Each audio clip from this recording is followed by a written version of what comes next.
Boy, that was ugly yesterday. Kansas City lost in Denver 24-9, their first loss since week one to the Lions, and snapping a 6-game winning streak. Let's figure out what the heck happened and welcome in and say hi to Kendall Gammon, of course, our analyst. It's brought to you by Xfinity, the next generation 10G network, only from Xfinity. The future starts now. Kendall, the floor is yours. Where do you want to start on what the heck went wrong yesterday? Oh, my goodness. Yeah, you can go all over the place. But ultimately, you turn the ball over 5 times. You give up 17 points effectively off of turnovers. That's not a recipe for winning football, and everybody knows it. And that's what head coach Andy Reid talked about was, the turnovers and giving up points off those turnovers. I mean, the defense effectively really only gave up 7 points. Otherwise, field position was created in numerous ways. Obviously, fumbled punt, catches being fumbled. It was rough, no doubt. As I was watching Denver yesterday, I mean, they were just so fired up for this game. And, of course, the Chiefs, Mahomes dealing with this, I guess, flu-like symptoms he had over the last 24 hours. He seemed out of it. But you thought, at least through the first half, hey, they're going to rally, they're going to have some comeback. And it just never came to fruition. You mentioned the wide receivers. We've talked about it all season long. How concerned are you that they just don't have the horses at that position, and tomorrow's the trade deadline, so could something happen? I don't think anything's going to happen. I just don't think the cap for the Chiefs are the cap is in the right situation for them. I hear what everybody's saying, but at this point in time, in this type of offense, I think you got to go with what you have. I was encouraged by Rashee Rice again, although he did have one very big drop. But he had that one long of 39 yards down the sideline that he was tight roping. But in general, I mean, you mentioned it. I watched the first two. Well, I watched the whole game, but obviously the first 2 drives on both sides of the ball. I could see that sometimes you can just tell the energy level is different from one team to the other, and I kind of saw that, but I never thought that it would manifest itself to what ended up happening in the entire game. They just could not get it going, and because really, you look at the defense. Russell Wilson, he had 30 yards on the ground, and they were kind of important yards, but he was 12 of 19 for 114 yards. He had the 3 touchdowns, but that was because field position was created. That's not a great – I mean, if you're a defense and you hold a QB to 12 to 19 for 114 yards, you're pretty much doing your job. But that being said, when it comes down to it, I mean, I remember Coach Vermeil in my era when we were playing, and he would give the stats of what happens on when you have so many turnovers or whatever. And I can't even imagine what the stat is chances-wise to win a game if you turn the ball over 5 times. But I bet it's less than a couple percent at best. Mm-hmm.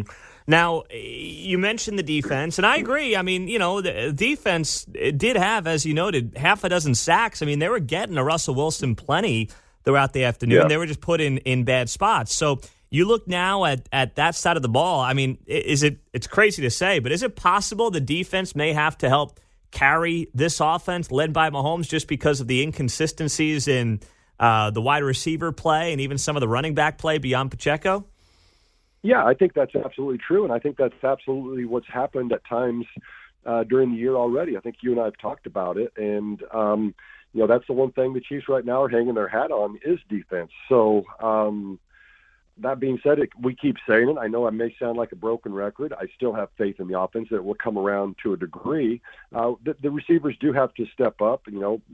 Rice and Kelsey are the only 2 that I see really getting it done right now, but you hope something else happens. We didn't see the ball get to the backs out of the backfield much in terms of the swing game and things like that. I'm sure there was a reason, but you wonder sometimes. But when it comes down to it, these are one of these games. I mean, it never helps when you lose a game, but it didn't hurt the worst. I mean, they're still 6-2. They're still tied for the AFC lead as well. But it certainly humbles you very quickly, and that on top of the fact that now you got to get ready to go across the pond and play the Dolphins, and that's going to be a test. I know we'll talk about that on Friday, but in general, you have to watch this, but you do have to let it go also. Sometimes bad things happen. You mentioned Mahomes. He certainly wasn't himself.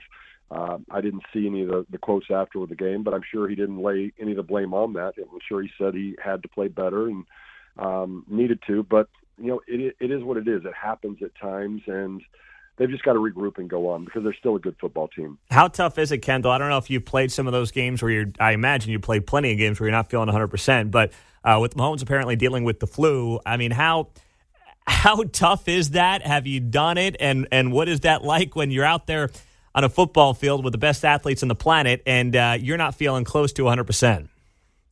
You know what? You understand this is part of it. In the NFL, you don't call in sick. And I have played several games where I wasn't feeling good. I think I've played with the flu before. I don't remember or felt like that. But in general, once you get out there, generally the adrenaline will take over to a degree, but sometimes it's just hard to muster up that extra energy. Now, granted, I was snapping a ball and I was a backup lineman or tight end. I wasn't Patrick Mahomes out there directing the offense, but all the same, it is tough. There's no doubt about it, and that's part of it. That's part of the game. Mm-hmm. So now you get set for this week. Of course, as you noted, Dolphins in Germany on Sunday. We'll talk about the game on Friday. But just now, getting set for one of these, the travel that it entails, resetting your body, 6-7 hours, whatever it is, what is that like? Obviously, the bye week's on the other side, and that will be a welcome bye week. But what is just this week like? How does it change from a coaching perspective getting set for a game like this? Well, you've got so much going on. I mean, that's the one thing. I saw the stat. I don't know if I heard it right, but I think several of the teams that have gone over this year have lost prior to going overseas. So, you're getting ready with tickets and understanding there's other things going on before that. You have no choice but to do that. It's not that you're looking ahead and not paying attention. You just have to get ready for it. Big Red believes in going over there just, right up close to game time, while some teams will go over there on a Monday or Tuesday. I think the Chiefs will leave Thursday evening after a practice probably. So, it's just one of those things, and you deal with it, and you get in there. Yeah, you're going to deal with that. The only experience I have is my preseason games when I was in Pittsburgh. We played in Japan and we played in Barcelona, and it is rough when you get off a 9-hour flight or you get off a 13-hour flight, and all of a sudden your internal clock has changed. But both teams have to deal with it, and you just go on about your business. I'm with Andy. Keep the guys in their beds as long as you possibly can, and then fly on Thursday. I like that plan from Andy Reid. So, oh, man, absolutely. Oh, man. Yeah. Well, Kendall, we always appreciate it. Thank you so much for being here. We'll get you set for the game on Sunday. We'll do that Friday morning here on KCMO. Appreciate the time. You bet. Take care, Pete.